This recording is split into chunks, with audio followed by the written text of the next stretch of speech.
పూర్తిగా శిథిలమైపోయింది. దెబ్బతినని వర్గం అంటూ లేదు.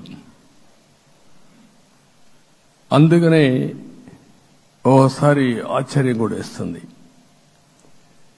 ఈ రాష్ట్రం నుంచి కూలి పనుల కోసం వేరే రాష్ట్రాలకు వెళ్లిన వ్యక్తులు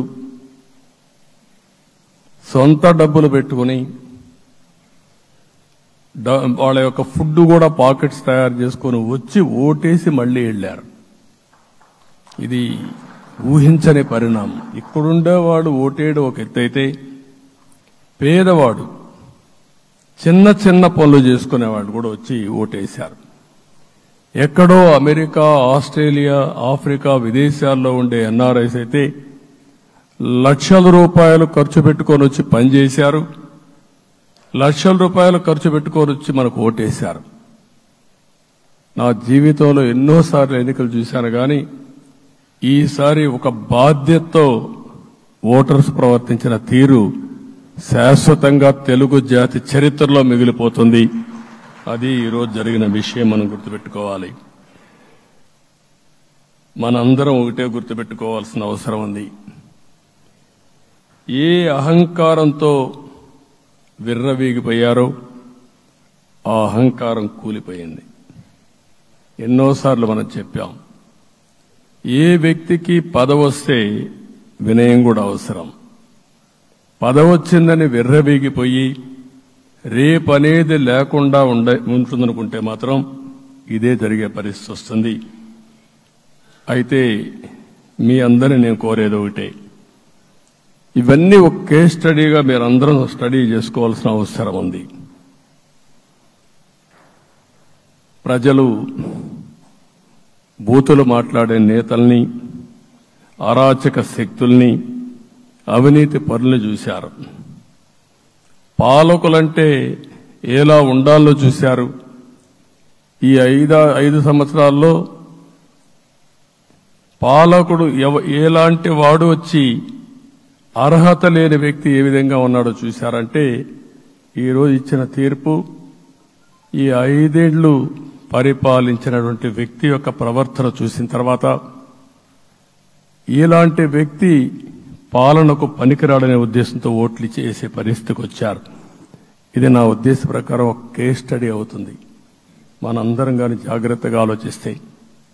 కానీ మనం కూడా అదే విధంగా కక్ష తీర్చుకోవాలి అని కానీ మనం ముందుకు పోతే మనకు కూడా సమస్య వస్తుంది. అదే సమయంలో ఒకటే చెప్తున్నా, తప్పు చేసిన వాడిని క్షమించి పూర్తిగా వదిలిపెడితే కూడా మళ్ళా అలవాటుగా మారుతుంది. తప్పు చేసిన వాళ్లకు శిక్ష పడవలసిన అవసరం ఉంది, చట్టపరంగా శిక్షించాల్సిన అవసరం ఉంది. అదే సమయంలో విధ్వంస రాజకీయాలు, కక్షా రాజకీయాలు కాకుండా ఇవన్నిటిని ప్రక్షాళన చేయాల్సిన అవసరం ఉందని చెప్పి కూడా నేను మీకు తెలియజేస్తున్నా. ఇంకొక పక్క 5 ఏళ్లలో ఎన్నో సంవత్సరాలు చూశాను, కానీ కార్యకర్తలపైన దాడులు, హింసా రాజకీయాలు, అక్రమ కేసులు, వేధింపులు, కడాన సోషల్ యాక్టివిస్టులు కూడా ఇష్టానుసారంగా కేసులు పెట్టి హెరాస్ చేస్తే నిద్రపోకుండా వాళ్ళు కాపాడుకున్నాం. ఇంకొక పక్కన అన్ని పార్టీలకు 3 పార్టీలకు అనుభవం ఉంది.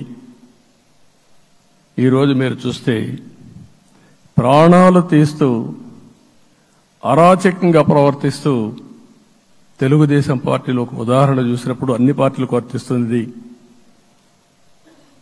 ఏదైతే మన పార్టీకి వ్యతిరేకంగా నేను ఆ పేర్లు చెప్పకూడదు కాబట్టి చెప్పలేదు, కానీ స్లోగన్ ఏమంటే కడాన మెడ మీద కత్తున్న జై తెలుగుదేశం అంటూ ప్రాణాలు వదిలిపెట్టే పరిస్థితికి వచ్చారు.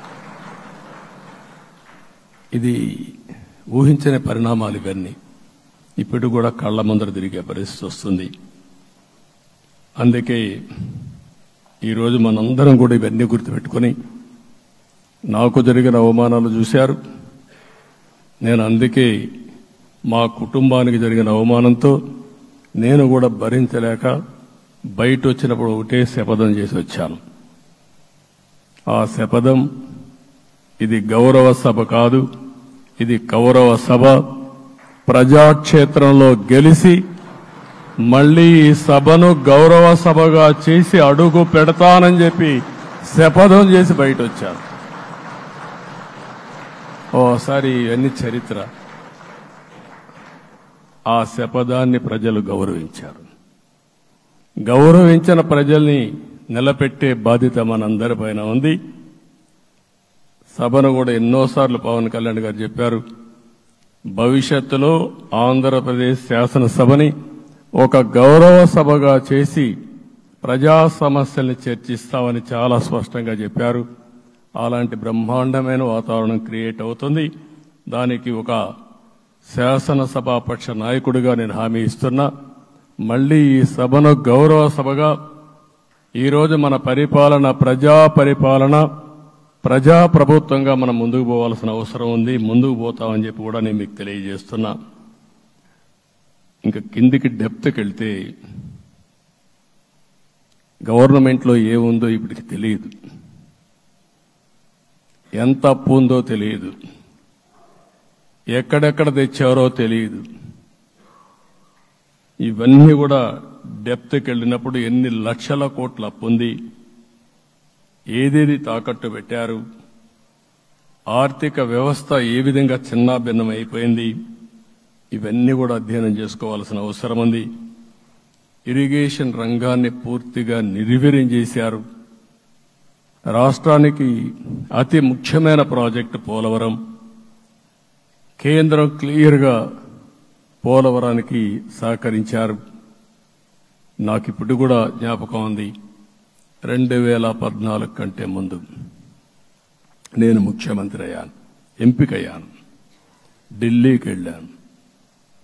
ఢిల్లీకి వెళ్ళినప్పుడు 7 మండలాలు తెలంగాణలో ఉన్నాయి. పోలవరం ముంపుకు గురి అయ్యే 7 మండలాలు తెలంగాణలో ఉన్నాయి. ఆ 7 మండలాలు అక్కడుంటే జూన్ 2వ తారీఖున నోటిఫికేషన్ వస్తే ఆ తర్వాత తెలంగాణ అనుమతి ఉంటే తప్ప, పునరావాసానికి ఒప్పుకుంటే తప్ప మనం పోలవరం కట్టే పరిస్థితి లేదు. ఆ రోజు రాజ్నాథ్ సింగ్ గారు పార్టీ అధ్యక్షుడు. అదే మాదిరిగా ఆ రోజు వెంకయ్య నాయుడు గారు కూడా యాక్టివ్గా ఉన్నారు. నేను ఒకటే కోరాను, ప్రజలు నన్ను ఎంపిక చేసుకున్నారు, ఇక్కడ మనం ఎన్డీఏ వచ్చింది, ఈ ప్రాజెక్టు పూర్తి కావాలంటే ఆ 7 మండలాలు ఆంధ్రప్రదేశ్ రాష్ట్రానికి ఇస్తే తప్ప పూర్తి కాదు. మీరు 7 మండలాలు ఇవ్వకపోతే నేను ప్రమాణ స్వీకారం చేయను, నాకు ఈ పదవి వద్దని ఆ రోజు చాలా స్పష్టంగా చెప్పాను. ఇది ఎప్పుడు కూడా చరిత్రలో ఎప్పుడు జరగని విషయం. ఆ రోజు ప్రధానమంత్రి గారు నరేంద్ర మోడీ గారు ఇవన్నీ ఆలోచించి ఫస్ట్ క్యాబినెట్ మీటింగ్లో పెట్టి ఒక ఆర్డినెన్స్ ఇచ్చి ఆ 7 మండలాలు ఆంధ్రప్రదేశ్కి ఇచ్చి తర్వాత పార్లమెంట్ సమావేశాలు పెట్టుకున్నారంటే అది ఒక చరిత్ర. అంటే ఆ రోజు గాని కేంద్రంగాన 7 మండలాలు ఇవ్వకపోయుంటే పోలవరం ప్రాజెక్టు ప్రారంభమయ్యేది కాదు. అన్ని కష్టాలు పడి మళ్లీ డబ్బులన్నీ కోర్టులో ఉండే కేసులన్నీ విత్డ్రా చేయించి అన్నీ చేయించాం. 72% పనులు పూర్తి చేశాం. ఈరోజు మళ్లీ మొదటికొచ్చింది. డయాఫామ్ వాల్ పూర్తిగా కొట్టుకోబోయే పరిస్థితికి వచ్చింది, డ్యామేజ్కి అయ్యే పరిస్థితి వచ్చింది, ఎక్కడుందో తెలియని పరిస్థితి. మళ్లీ కేంద్ర సహకారంతో రాష్ట్రానికి అతి ముఖ్యమైన ప్రాజెక్టు పోలవరం, దీన్ని పూర్తి చేసే బాధ్యత, దీన్ని పూర్తి చేసి నదుల అనుసంధానం చేసి మన అందరం ప్రతి ఒక్క ఎకరాకు నీళ్లు ఇవ్వగలిగితే దానికంటే బ్రహ్మాండమైన కార్యక్రమం ఏమీ ఉండదు. వ్యవసాయ రంగం స్టెబిలైజ్ అవుతుంది. ఇది సాధించడానికి అన్ని విధాలా కష్టపడతామని చెప్పి కూడా నేను మీకు తెలియజేస్తున్నాను. ఇంకొక పక్క వ్యవసాయ రంగం పూర్తిగా సంక్షోభంలో పడిపోయింది. రైతులు అప్పుల పాలయ్యారు. 5 ఏళ్లలో 9 సార్లు కరెంటు ఛార్జీలు పెంచారు. ఈ విధంగా ఇవన్నీ కూడా ఇంకొక పక్క మీరు చూస్తే అమరావతి 10 సంవత్సరాల తర్వాత మన రాజధాని ఏదంటే చెప్పుకోలేని పరిస్థితి. ఇప్పటికి కూడా మనకు గుర్తొచ్చేది ప్రజావేదిక విధ్వంసం. అలాంటి దుర్మార్గమైన కార్యక్రమాలు జరిగాయి. ఇవన్నీ కూడా గుర్తు చేసుకుంటూనే కక్షపూరిత రాజకీయాలు కాకుండా కన్స్ట్రక్టివ్ పాలిటిక్స్ కి మనం ముందుకు పోవాల్సిన అవసరం ఉంది. అందుకే ఈరోజు నేను ఒకటే మీ అందరికీ హామీ ఇస్తున్న, మీ ద్వారా ప్రజలందరికీ, మనది ప్రజాప్రభుత్వం. ఇకపైన మన ప్రభుత్వంలో ప్రజావేదికల కూల్చివేతలుండవు. 3 రాజధానులంటూ రాష్ట్ర భవిష్యత్తు